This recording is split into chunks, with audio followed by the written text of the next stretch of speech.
ఈరోజు తెలంగాణ విద్యుత్ artisan employees JAC ఏర్పడిన తర్వాత నేడు ట్రాన్స్కో, జెన్కో, ఎస్పీడీసీఎల్ సిఎండి గారులకి వినతి పత్రం ఇవ్వడం జరిగింది.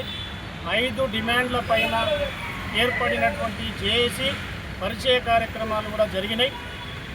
కానీ గత ప్రభుత్వంలో ఆర్టిజన్ అనేటువంటి పేరు పెట్టి విలీన ప్రక్రియ చేయకుండా, సంపూర్ణంగా చేయకుండా గత ప్రభుత్వం మోసం చేసి నడి రోడ్డు మీద వదిలిపెట్టినటువంటి దుస్థితిలో ఇంకా కార్మికులు అయోమయ పరిస్థితుల్లో ఉన్నారు. కాబట్టి ఇప్పటి ప్రజాప్రభుత్వంలో న్యాయం జరుగుతున్నటువంటి దిశగా కార్మికుల ఆలోచనలు, వాళ్ళ ఆశలు ఉన్నాయి.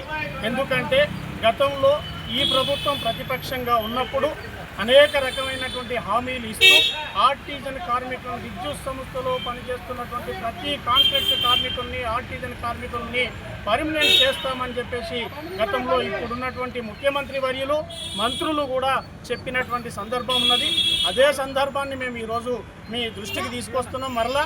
కానీ దయచేసి మా విద్యుత్ సెక్టర్లో పనిచేస్తున్నటువంటి ఆర్టిజన్ కార్మికులే కావచ్చు, ఇప్పుడు పనిచేస్తున్నటువంటి పీస్ రేట్ వర్కర్సే కావచ్చు, ఎన్పీడీసీఎల్లో పనిచేస్తున్నటువంటి అన్మెన్ కార్మికులే కావచ్చు, జెన్కోలో కావచ్చు, ఈ రకంగా 4 సంస్థల్లో పనిచేస్తున్నటువంటి వాళ్ళు 4/10/2016 నాటికి పనిచేస్తూ ఇప్పటికీ కూడా పనిచేస్తున్నా కూడా కొంతమంది అధికారుల నిర్లక్ష్యంతో, కొన్ని అవకతవకలతోటి వాళ్ళని ఆర్టిజన్గా గుర్తించినటువంటి సందర్భాలు ఉన్నాయి. ఖచ్చితంగా ఇప్పటికైనా ఈ ప్రజాప్రభుత్వంలో వాళ్ళని ఆర్టిజన్గా గుర్తించి ఈ బ్రిటిష్ పాలనలో ఉన్నటువంటి 1947కి సంబంధించినటువంటి ఐడి యాక్ట్ను తక్షణమే రద్దు చేసి ప్రస్తుతం ఉన్నటువంటి ఎలక్ట్రిసిటీ సెక్టర్లో నడుస్తున్నటువంటి ఏపీఎస్ఈబీ రూల్స్ని ఈ ఆర్టిజన్ కార్మికులకు అమలు చేస్తూ, అదే రకంగా ఇప్పటిదాకా ఆర్టిజన్గా నామకరణంతో పనిచేస్తున్నటువంటి ప్రతి కార్మికుడిని ఈ వివిధ వాళ్ళ యొక్క అర్హతను బట్టి, చదువులను అర్హతను బట్టి వాళ్ళను ఆ పోస్టుల్లో ఖచ్చితంగా కన్వర్షన్ చేయాలని చెప్పేసి ఈ జేఏసీ నుంచి డిమాండ్ చేస్తూ ఉన్నాం.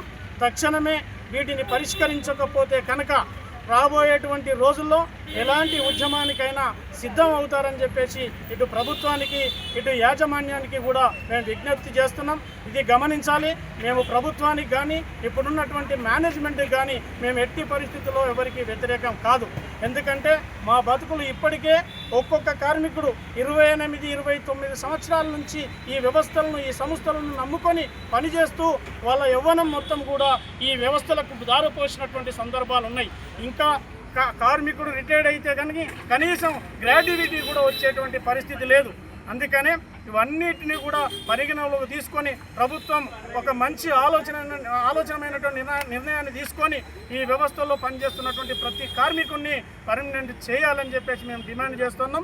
రాబోయేటువంటి రోజుల్లో సౌత్ సర్కిల్లో, సెంట్రల్ సర్కిల్లో, అదే రకంగా 25వ తారీఖు రోజు మెదక్ ఉమ్మడి జిల్లాలో నిర్వహించినటువంటి భారీ జిల్లా సభను ఆ కార్మికులందరూ కూడా ప్రతి ఒక్కరూ డ్యూటీలో ఉన్న వాళ్ళు మినహా, ఇటు పీస్ రేట్ వర్కర్సే కావచ్చు, ఇంకా ఆర్టిజన్ కార్మికులు, సబ్ స్టేషన్ ఆపరేటర్లే కావచ్చు, కట్టర్లే కావచ్చు, మెదక్లో జరిగేటువంటి జిల్లా బహిరంగ సభని విజయవంతం చేసి మన ఐక్యతను, మన విధానాన్ని ఇటు ప్రభుత్వానికి, ఇటు మేనేజ్మెంట్కు మన ఐక్యతను చూపించాల్సినటువంటి అవసరం ఉంది అని చెప్పేసి మా కార్మికులకు కూడా విజ్ఞప్తి చేస్తూ ఈ అవకాశం ఇచ్చినటువంటి మీ అందరికీ కూడా మరొకసారి ధన్యవాదాలు తెలుస్తూ ముగిస్తున్నాం.